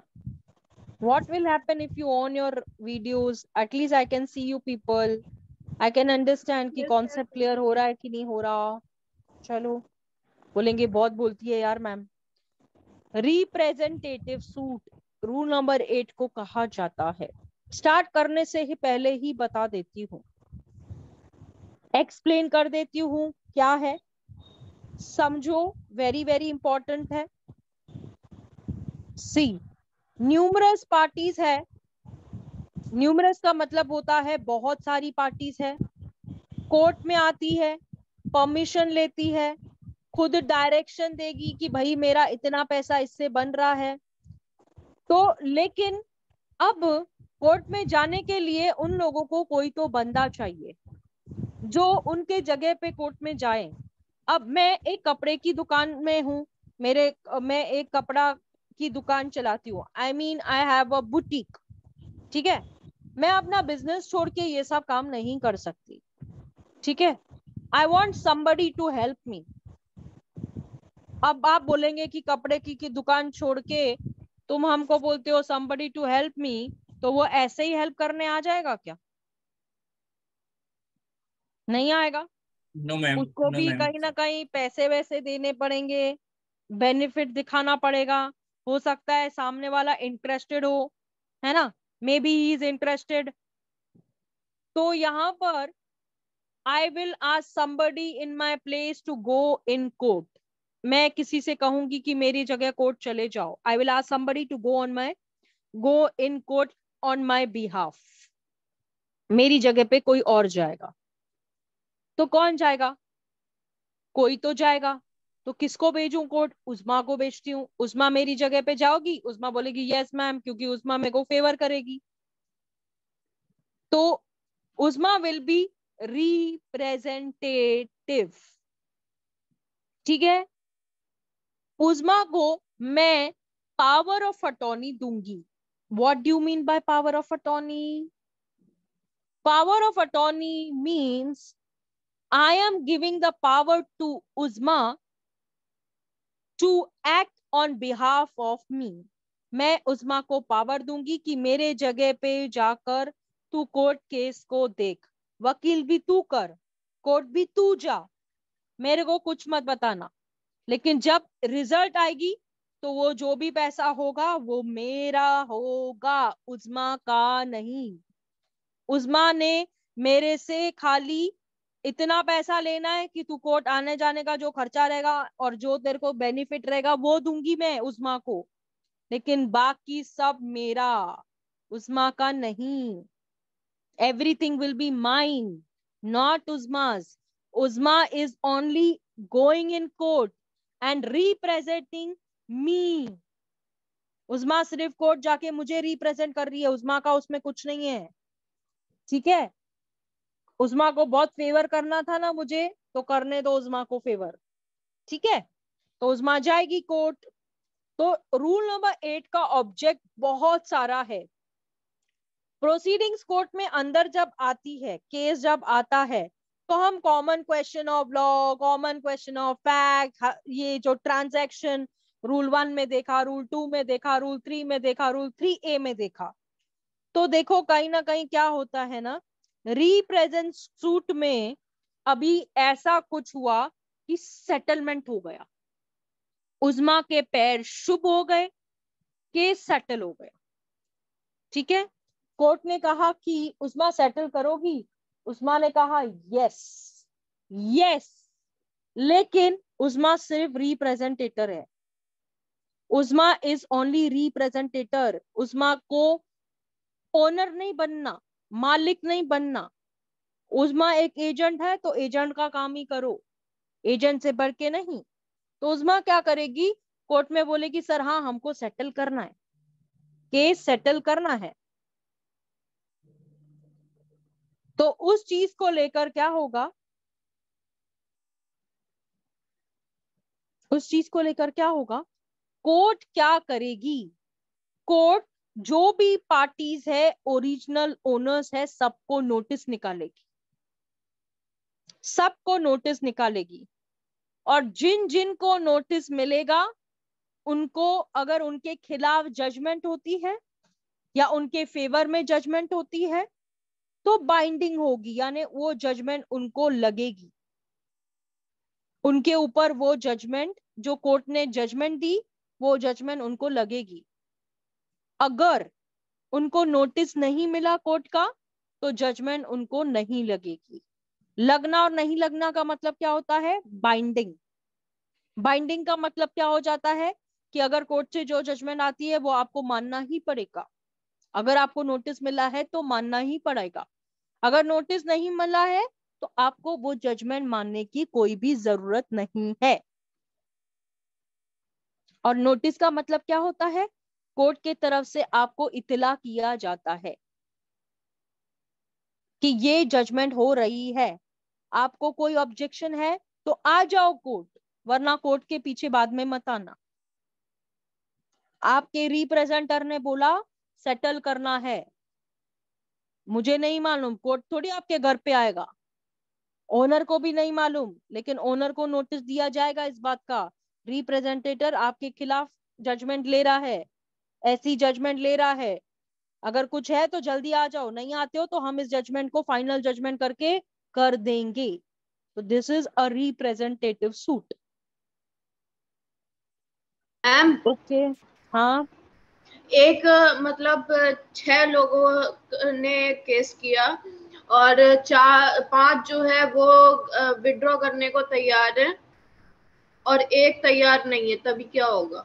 एक कंटेस्ट कर सकता है, बाकी विड्रॉ कर सकते हैं। तो मैम कोर्ट जजमेंट में उस पर थोपेगी नहीं ना? नहीं नहीं नहीं नहीं, वो जजमेंट कैसे होती है ना, लॉ पे होती है, लॉ पे होती है, तो उसका गलत इम्पैक्ट उस एक जने पे नहीं पड़ेगा, एक जने पे नहीं पड़ेगा। वो कंटेस्ट कर सकता है, कंटेस्ट का मतलब है केस चला सकता है, केस में जो भी हैपनिंग करनी है वो कर सकता है, पूरा केस चलाने का। और बाकियों को विड्रॉ करना है ना, विड्रॉ करो, निकलो तुम बाहर। Okay Uzma, any difficulty now? No, चलो। Now Rishabh will read rule number 8.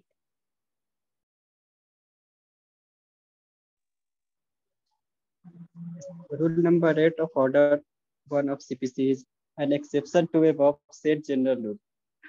It provides that where there are numerous persons having the same interest in one suit. A one or more of such person may, with the permission of the court, sue or be sued, Lavanya or ध्यान may दो. defend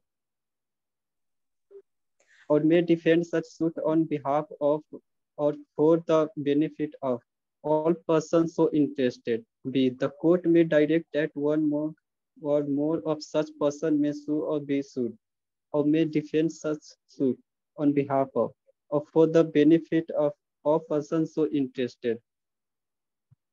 The court shall, in every case where permission or direction is given under sub-rule 1 at the plaintiff expense, give notice of the institution of the suit to all persons so interested either by personal service or where by reason of the number of person or any other cause such service is not responsibly participated by public advertisement as the court in each case may direct. Any person on whose behalf or for whose benefit a suit instituted or defended under sub-rule 1 may apply to the court may be court to be made a party to such suit. नहीं दिख रहा है मैं.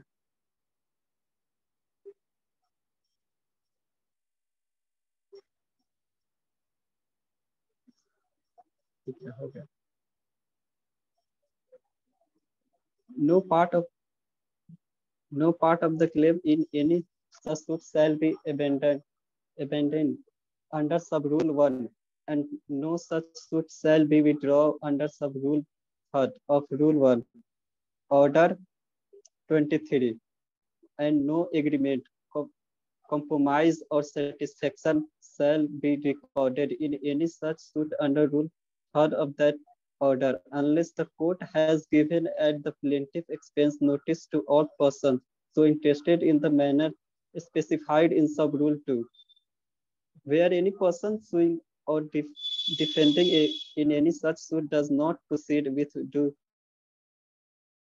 diligence in the suit or defense, the court diligence in the suit or defense, the court may substitute in his place any other person having the same interest in the suit. A decree passed in a suit under this rule shall be binding on all persons on whose behalf or for whose benefit the suit is instituted or defended, as the case may be. Example, for the purpose of determining whether the person who sue or is sued or defend have the same interest in one suit, it is not necessary to establish that such person have the same cause of action as the person on whose behalf or the whose benefit they sue or are sued or defend the suit, as the case may be. Meaning of representative suit. A representative.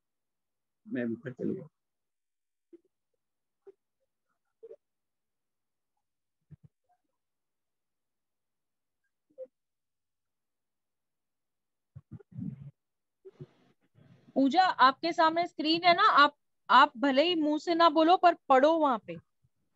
भले मैं आपको नहीं पढ़ा रही हूँ ना, आप पढ़ो उधर. मतलब भले हो टिलाओ कि मुझे समझ में आए कि आप वहां पे रीड कर रहे हो.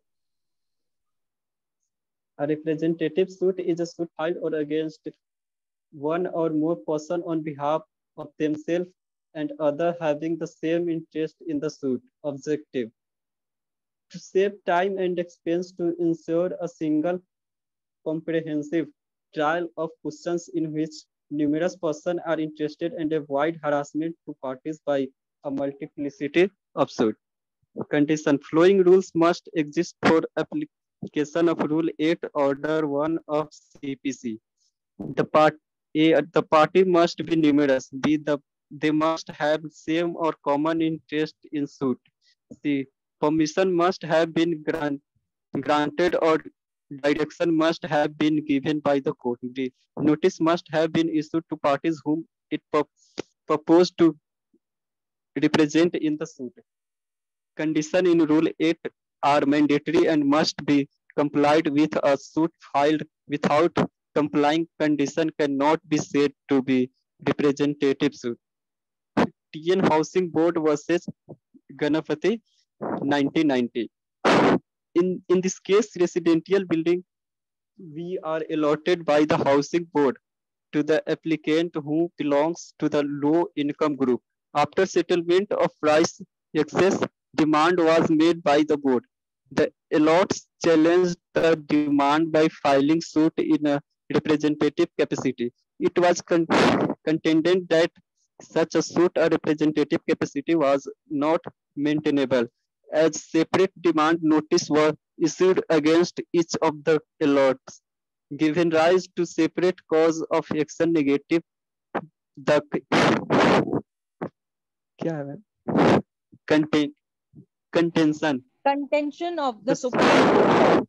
contention. The Supreme Court held that all of them had the same interest and therefore the suit was maintainable. Does the principle of Res judicata apply to res judicata apply to representative suit? Explanation 6 to section 11 deals with representative suit. It states that where a representative has been decided, such a decision would operate as res judicata. Order 1 rule 9. Order 1 rule 9 of CPC. बस वो 9 हो गया 9. तो order 8 में आपने क्या देखा? मैं ऑर्डर रूल नंबर 8 में आपने क्या देखा? तो रूल नंबर 8 में आपने एक्सेप्शंस देखे, जनरल रूल देखा, क्लॉजेस देखे, ए क्लॉज बी क्लॉज देखा, क्लॉज नंबर 2 देखा, रूल नंबर सब रूल 1 2 3 आपने देखा, क्लेम देखा, एग्रीमेंट देखा, कॉम्प्रोमाइज देखा, डिफेंस देखा, उसके बाद में डिक्री देखी, और उसके बाद में आपने एक्सप्लेनेशन देखा, मीनिंग देखा, ऑब्जेक्टिव देखा, उसके बाद आपने कंडीशंस देखा, और उसके बाद में मैंने TN housing board and Ganpati versus 1990 का केस लॉ भी आपको बताया. तो ये केस में हम लोगों को सेपरेट डिमांड नोटिस नहीं था, इसके वजह से उनको सेपरेट कॉज ऑफ एक्शन थी. जहां पर सेपरेट कॉज ऑफ एक्शन होती है तो कहीं ना कहीं सुप्रीम कोर्ट ने कहा कि ये जो कंटेंशन है वो सेम इंटरेस्ट में, तो सूट मेंटेनेबल है. अगर सूट मेंटेनेबल नहीं है तो केस रिजेक्ट हो सकता है. तो res judicata to the representative suit. तो रेस जुडिकेटा का मतलब हम लोग देखेंगे कि रेस जुडिकेटा क्या होता है. अब आप में से किसी को पता है कि what do you mean by res judicata? What do you mean by res judicata? Anybody nose?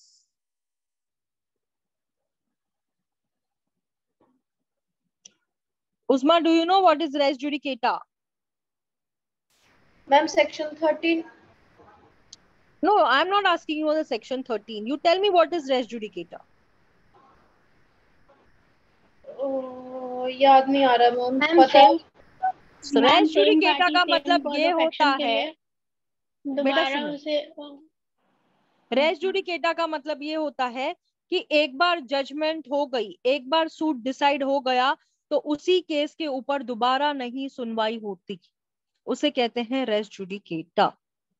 कि जो केस और सूट पर्टिकुलर इश्यू को लेकर है बिटवीन 2 और मोर पार्टीज, जो ऑलरेडी कोर्ट ने डिसाइड किया है, तो उसे फिर सेम इश्यू को लेकर डिसाइड नहीं किया जा सकता है. उसे कहते हैं रेस जुडिकेटा.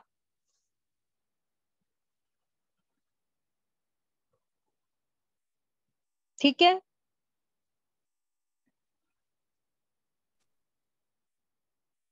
इसके 3 प्रिंसिपल्स होते हैं रेस जुडिकेटा के. That I will explain you later. What do you mean by res judicata when I come to the section. Okay okay, done? Yes, ma'am. Sure. Let's move further. Order number 9. Misjoinder, non-joinder, necessary and proper party. लिखो मिसजॉइंडर क्या होता है, non joinder क्या होता है, necessary and proper party क्या होता है. लिखो लिखो लिखो. Ma'am hello. हाँ. मैम ये रूल 8A रह गया मैम बीच में। नहीं पढ़ना उसको, डायरेक्ट आ जाओ 9 पे। Okay okay. 8A को पढ़ने की कोई भी जरूरत नहीं है।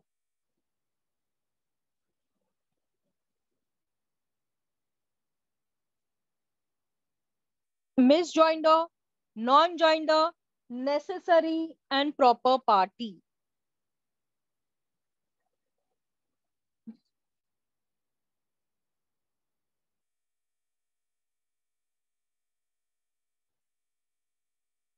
Rahul, can you on your mic and can I have a word with you once?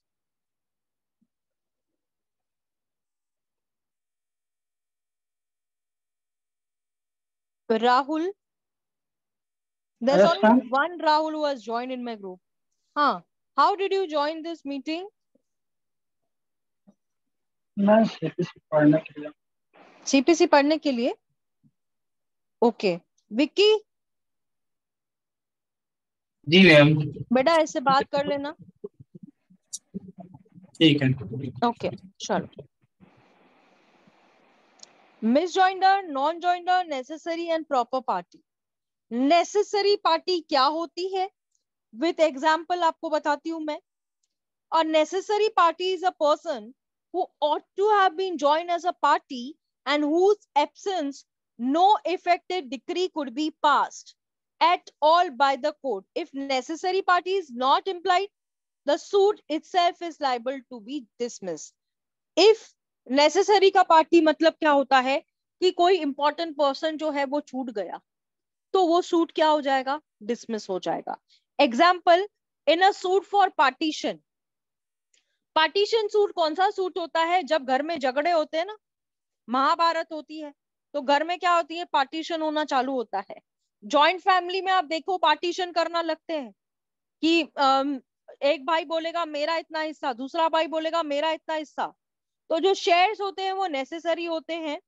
तो सिमिलरली जो परचेसर होता है प्रॉपर्टी का, in a public auction is necessary party to the suit for a declaration to set aside the public auction. अब देखो public auction का मतलब क्या होता है? घर नीलाम हो रहा है।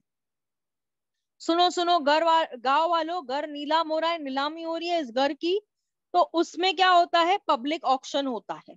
जब नीलामी होती है तो आपने देखा होगा हथौड़ा लेके वो बोली लगाते हैं, बिडिंग करते हैं, बोली लगाते हैं। 1001, 2000, 3000, 10,000, 1,00,000 उसकी बिडिंग होती है। बिडिंग बोली जिसे कहते हैं। तो वो अगर समझो ऐसी कोई बात होती है उसमें कोई भी पर्सन जो है नहीं होता तो उसको सेटिस्फाइड करवाया जा सकता है। तो what do you mean bye set aside? Satisfied का मतलब ये होता है कि जो भी जजमेंट आई है उसे हटाकर फिर से सुना जाए। जो भी ऑर्डर आया है उसे हटाकर फिर से सुना जाए, है ना? उस्मा, सेटिस्फाइड ऑर्डर नंबर 9। ऑर्डर को साइड कर दो, जो अभी ऑर्डर है करेंटली उसको साइड कर दो, बस ठीक है। ऑर्डर को साइड कर दो, जो करंट ऑर्डर है उसको साइड कर दो, जो करंट जजमेंट है उसको साइड कर दो, फिर से सुनो, फिर से देखो क्या है। सेटिस्फाइड को रेस जुडिकेटा लगता है क्या? समझेंगे, don't worry. Proper party, proper party का मतलब है वो भले ही नेसेसरी पार्टी नहीं होती। प्रॉपर पार्टी वो पार्टी होती है भले ही वो नेसेसरी पार्टी नहीं होती। अब यहाँ पर आप एग्जाम्पल देखोगे ना तो यहाँ पे आप चुटकियों में समझ जाओगे कि क्या है। grandson are proper party to the suit for partition by sons against their father. A subtenant is only a proper party in a suit for possession by landlord against his tenant. अब मेरे पिताजी के पिताजी, उन्होंने एक property ली थी, ठीक है। अब क्या हो रहा है? पार्टीशन हो रहा है, हर किसी के हिस्से ले रहे हैं। मेरे पिताजी बोलते हैं मेरा इतना हिस्सा आया, मेरे पिताजी के भाई बोलते हैं मेरा इतना हिस्सा।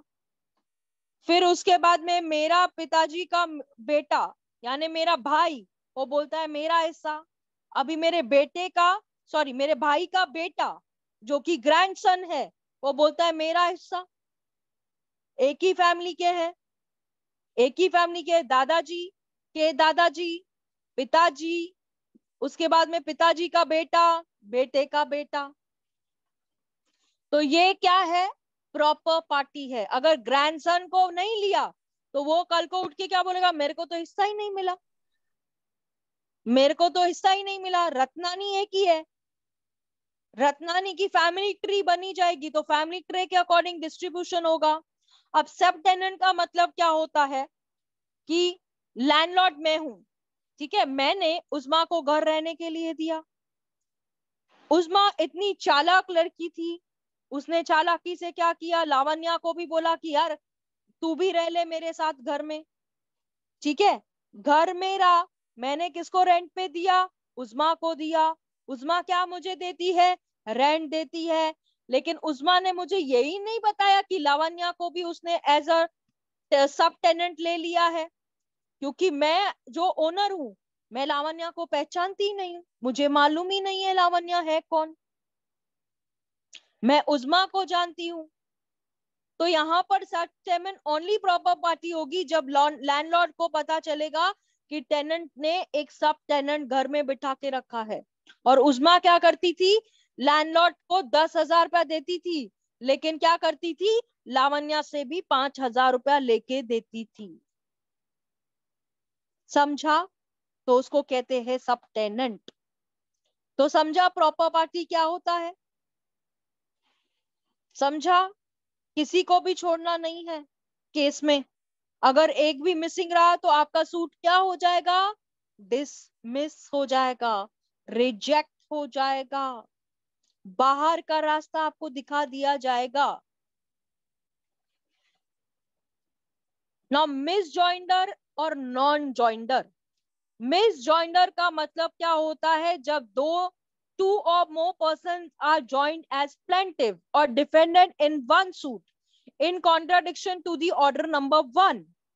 They are neither necessary nor proper parties in it's a case of misjoinder of parties. यानी misjoinder का मतलब क्या होता है? 2 or more persons, यानी 2 या 2 से अधिक लोग को एज अ प्लेंटिव करके या डिफेंडेंट करके ऑर्डर नंबर 1 के अकॉर्डिंग रूल 1 and 3 में लिया गया है, जो हमने रूल नंबर 1, 3 देखा ऊपर। तो ना ही वो नेसेसरी है, ना ही वो प्रॉपर है, ठीक है। नॉन जॉइंडर का मतलब क्या होता है?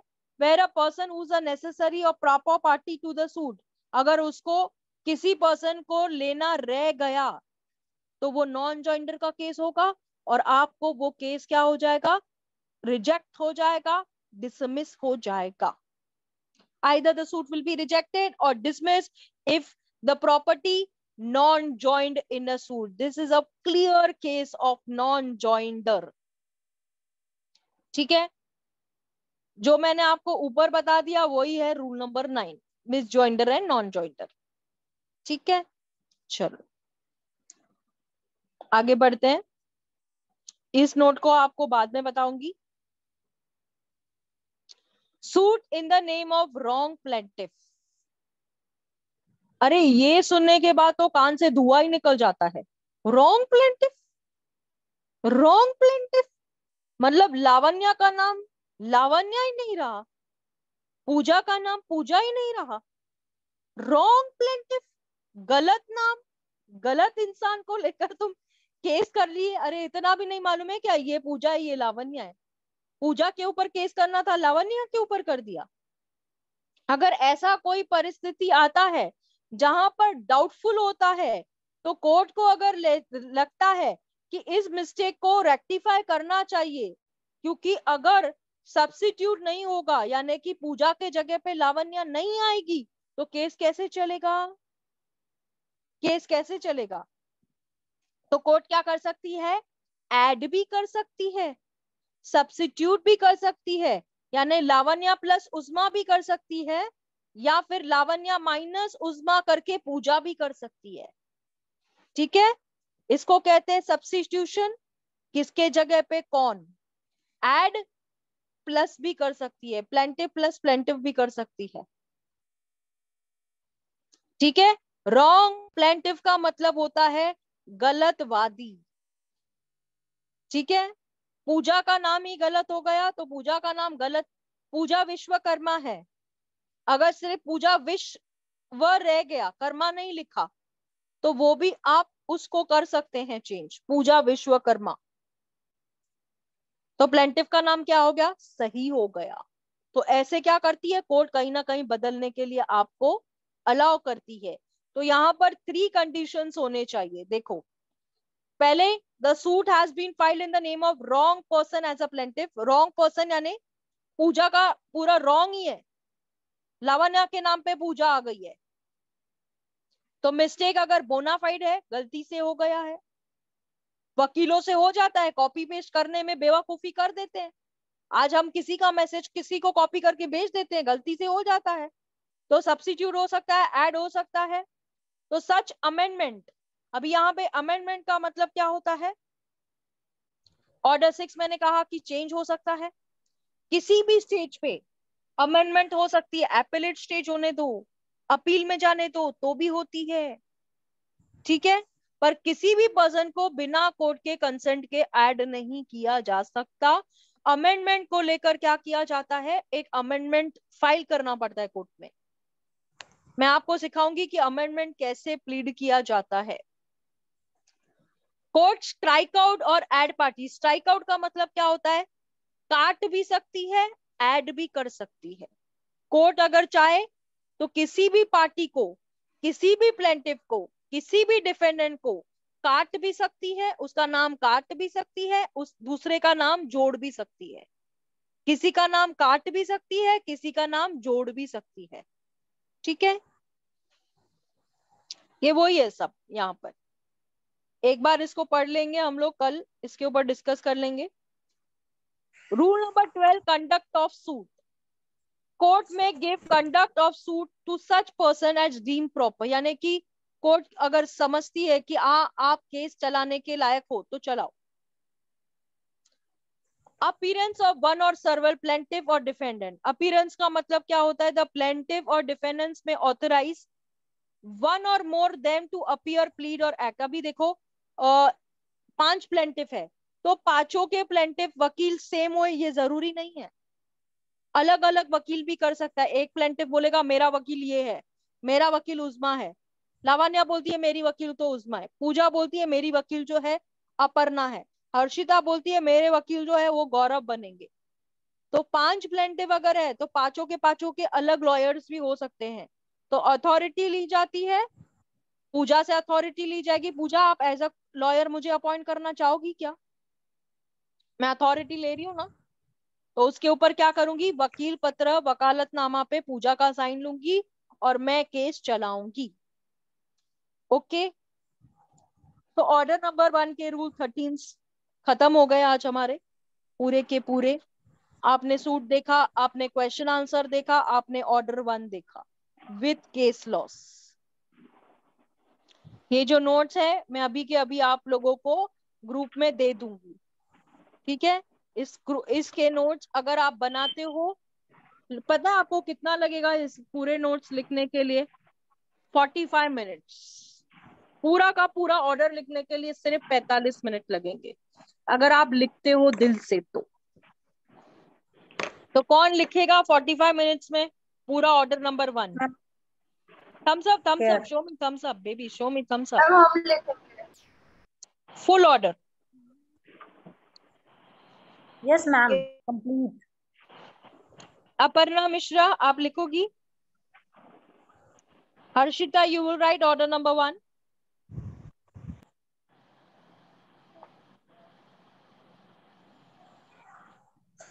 गौरव लिखोगे क्या?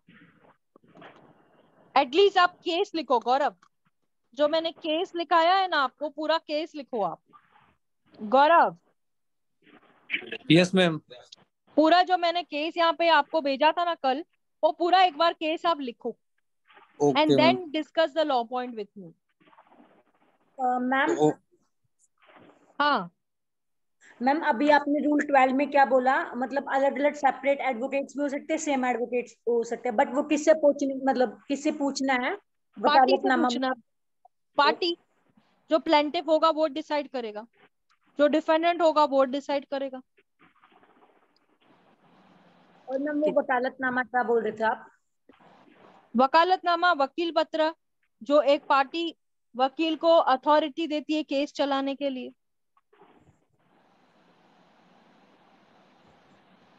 चलो ऋषभ आप लिखोगे? यस मैम, लेकिन 45 मिनट से लगता है ज्यादा हो जाएगा।